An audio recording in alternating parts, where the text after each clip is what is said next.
Bonjour à tout le monde, soyez les bienvenus sur notre chaîne. Merci de nous rejoindre pour le décryptage de l'actualité. Nous ne ferons pas de décryptage aujourd'hui par cause, vous le savez, nous sommes en début d'année 2025. Évidemment, ce mois sera assez scruté, d'autant que les événements qui vont s'y dérouler permettront justement d'avoir un aperçu de ce que cette année 2025 sera. Est-ce qu'elle sera une année tout aussi rouge que l'année dernière, c'est-à-dire 2024? Nous allons d'ailleurs, au cours de cette chronique, tenter de revenir sur la façon dont s'est achevée l'année 2024 dans le rouge et bien évidemment sur quelques événements marquants de ce début d'année 2025, surtout de ce mois de janvier 2025. Cela va permettre certainement aux uns et aux autres de se faire une petite idée de ce que cette année réserve aux uns et aux autres. Nous allons tenter de passer en revue un certain nombre d'événements, aussi bien du côté de l'Amérique, du côté de l'Asie, du côté aussi de la Russie et de l'Ukraine, ça ne manquera pas. Nous allons aussi plonger entre guillemets dans ce qui est appelé désormais le chaos, sinon le drame au Proche-Orient, et nous allons faire le plein cap sur le continent africain. Attachez vos ceintures, c'est parti. 2025 sera-t-elle une année aussi rouge que 2024? Alors que l'humanité tout entière s'apprêtait à célébrer la fin d'année 2024 conformément au calendrier grégorien, la Corée du Sud fut le pays qui a saturé toute la médiathèque internationale avec le crash d'un Boeing de la compagnie Jeju Air qui a fait 179 morts en Corée du Sud même. Ce fut le dimanche 29 décembre 2024, à moins de 48 heures seulement avant de boucler l'année. Selon de nombreux spécialistes, il s'agirait de la pire catastrophe aérienne dans l'histoire de ce pays, au standard élevé en matière de sécurité aéronautique. Une collision avec des oiseaux serait, dit-on, à l'origine du crash. Aux dernières nouvelles, les deux boîtes noires de l'avion seraient inexploitables, endommagées, dit-on, par la violence du choc. Comment est-ce possible? Savoir pour comprendre. Et puis 2024 aura été aussi une année tout aussi rouge pour les Ukrainiens et même vertigineuse pour les soutiens de Zelensky. En effet, tous les voyants sont au rouge au sein du bloc occidentalo-otanien entre l'avancée russe et la pression exercée par les armées de Poutine sur les troupes combattantes en Ukraine. Et même le retour de Donald Trump à la Maison-Blanche, les soutiens de l'Ukraine sont dans le paradoxe de l'espoir d'une paix trumpienne et le désespoir d'un isolement géopolitique. Parmi les inconditionnels soutiens à l'Ukraine, l'instabilité politique rime la vie des États. C'est le cas du chancelier allemand Olaf Scholz, contraint d'organiser en février prochain des élections législatives anticipées qui, quels que soient les résultats, ne feront plus de l'Allemagne un pion central du soutien à l'Ukraine. Le soutien militaire à l'Ukraine qui d'ailleurs polarise la classe politique et le peuple allemand, contraint d'assister à la désindustrialisation de la première puissance économique européenne. En France même, Emmanuel Macron est devenu quant à lui dans l'histoire de la Ve République le président en exercice le plus bas dans les sondages. Selon un sondage, 60% des Français souhaitent que le président français démissionne. La dette française, quant à elle, sous Macron, a atteint un record de plus de 3 228 milliards d'euros, plongeant ainsi ce pays dans le peloton de tête des pays de la zone euro, super endetté. Tenez-vous bien, 163,6% pour la Grèce, 137% pour l'Italie, 112,2% pour la France, derrière la Belgique, l'Espagne et le Portugal. Entre l'instabilité politique avec des premiers ministres dans le viseur des oppositions, la France doit faire face aussi à la révolte et même à la révolution en Nouvelle-Calédonie qui reste un problème épineux pour un empire qui s'essouffle. À cela, il faut ajouter les disparités sociales dans les territoires d'outre-mer. La métropole a en effet été secouée par des révoltes populaires contre la vie chère dans les dom-toms français. Et même si les médias mainstream français préfèrent braquer leurs projecteurs sur d'autres régions du monde, l'outre-mer français reste un casse-tête pour l'élite en métropole. Comme en 2024, le début de cette année 2025 marque le fossé sans cesse grandissant entre la France et les États francophones d'Afrique.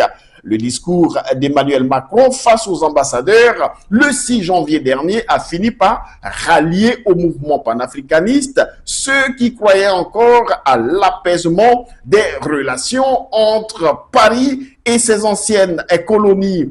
À noter également le désamour entre la France et l'Algérie qui a atteint un autre niveau avec en toile de fond la politique du en même temps d'Emmanuel Macron qui, en affirmant la souveraineté marocaine sur le Sahara occidental, eh bien, a braqué contre lui et contre la France finalement, eh bien, l'Algérie politique.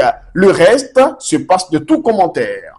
Si les États-Unis d'Amérique ont été épargnés par les guerres qu'ils mènent directement ou indirectement dans diverses régions du monde, et si le pays compte environ 800 bases militaires déclarées dans 177 pays à travers le monde, le pays fait face à une guerre tout aussi dévastatrice que celle des armées.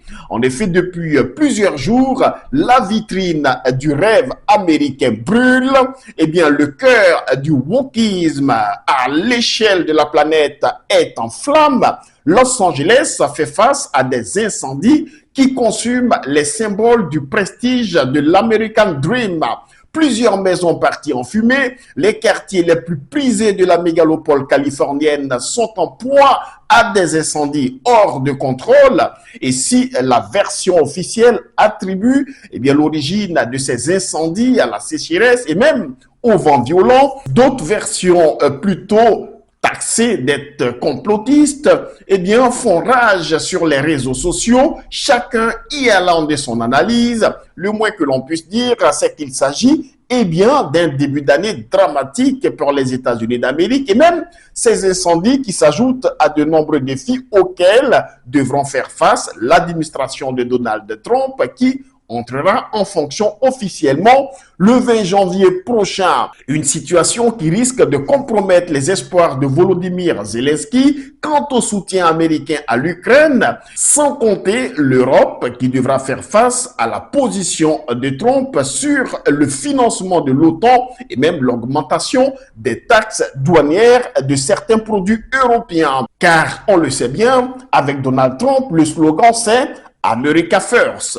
Et puis entre la fin 2024 et le début de cette année 2025, c'est aussi la Syrie qui a fait parler d'elle depuis la chute du régime de Bachar el-Assad, les régimes démocratiques qui devraient fort logiquement sanctionner le nouveau régime au pouvoir en Syrie même, largement, disons-le tout net, constitué de groupes terroristes dont le Front al-Nosra et dont le nouveau ministre de la Justice, Shadi al-Waisi, a été formellement identifié dans des vidéos d'exécution de femmes au nom de la charia à Idlib.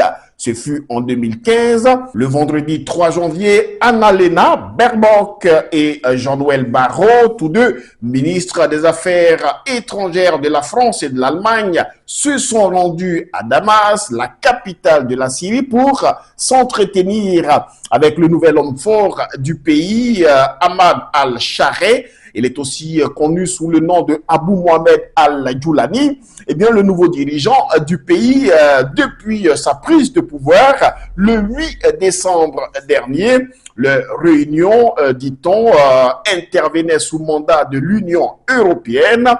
Celle-ci s'est déroulée dans le palais présidentiel.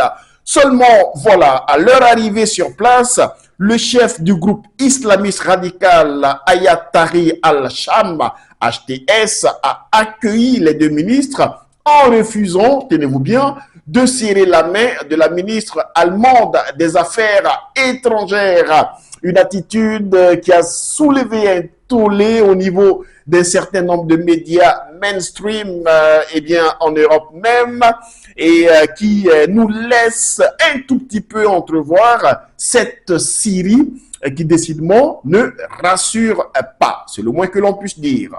Et puis 2025 sera-t-elle une année aussi rouge pour les Palestiniens que l'a été l'année 2024, avec un bilan de plus de 44 000 morts, sans compter les blessés et même les destructions orchestrées par l'armée d'Israël dans sa guerre contre le Hamas, quand on sait que le futur locataire de la Maison-Blanche, Donald Trump, est un pro-israélien. Eh bien, peut-on espérer une paix juste pouvant aboutir à la reconnaissance d'un État palestinien? Qu'en sera-t-il également pour le Liban? Wait and see. Allez, plein cap sur le continent africain, en Afrique de l'Ouest notamment, eh bien, un accident aérien a suscité l'attention au Bénin. Ce fut le 10 janvier dernier. Un hélicoptère civil affrété par le commandement des États-Unis pour l'Afrique, l'Africom, a été contraint à un atterrissage forcé en raison, dit-on, d'une défaillance mécanique partielle. L'incident s'est produit dans le département de l'Atlantique, près de la localité de Zé, pour ceux qui connaissent la région, alors que le Bénin est sans cesse accusé par ses voisins, notamment le Niger et le Burkina Faso, d'abriter des troupes pour la déstabilisation des États du Sahel. Eh bien, ce crash d'hélicoptère maquillé sous forme d'accident sème davantage le doute sur la sincérité même des autorités béninoises quant à leur position vis-à-vis des États du Sahel, des États donc de l'AES. À cela s'ajoute l'attaque terroriste qui a fait 28 morts parmi les militaires béninois. Eh bien, l'année 2025 commence donc dans le rouge au Bénin. Qu'en sera-t-il pour la suite? Ça fait peur. Toujours dans la région ouest-africaine, tous les regards sont braqués sur la Côte d'Ivoire d'Alassane Dramane Ouattara. En effet, il y a le président ivoirien qui ne cache pas d'ailleurs son arrimage avec Paris et qui était en première ligne pour faire la guerre au Niger sous le couvert, disait-il, de la démocratie. Il maintient le suspense qui est plutôt un secret de polichinelle sur sa volonté de briguer un quatrième mandat anticonstitutionnel, un projet à haut risque aussi bien pour la France qui, si elle soutient envers et contre tous son gardien du temple imposé aux Ivoiriens à l'issue d'une rébellion sanglante, et pour la CEDEAO également qui perdra définitivement par voie de conséquence le peu de crédibilité qui lui reste encore si l'organisation sous-régionale restait muette face aux dérives dictatoriales du natif de Sendou dans l'ex-Haute-Volta, actuel Burkina Faso. 2025 en Côte d'Ivoire sera-t-elle rouge? Difficile d'avoir des doutes. Pendant que la Côte d'Ivoire retient son souffle sur le risque d'une élection présidentielle à haut risque, le capitaine Ibrahim Traoré du Burkina Faso, lui, est arrivé le mardi 7 janvier dernier dans la matinée à Accra, capitale du Ghana, pour prendre part à la cérémonie d'investiture du président John Dramani Mahama. Il faut dire que le jeune capitaine à la tête du Burkina Faso, qui marche dans les pas d'un autre capitaine, à savoir Thomas Isidore Sankara, a ravi la vedette à tous les invités présents pour cette investiture, avec justement cette démarche assurée, le sourire au coin des lèvres, le regard perçant, les poings fermes. Ibrahim Traoré a séduit et même ému les populations qui ont salué son arrivée à l'applaudimètre. Et au-delà du style de l'homme d'État,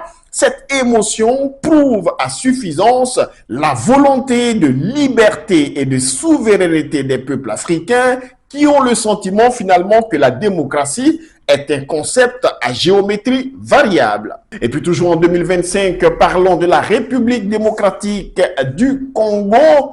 Eh bien, ce pays où les autorités se disent déterminées à appliquer la peine de mort pour décourager le banditisme urbain qui sévit notamment dans la capitale Kinshasa, où la police mène une opération de traque contre ces criminels, auteurs entre autres de viols, meurtres et autres formes de violence. Des procès ont été d'ailleurs organisés à l'issue desquels eh bien, des dizaines de jeunes ont été condamnés à mort. Une année rouge pour ceux qu'on appelle les Kuluna en RDC.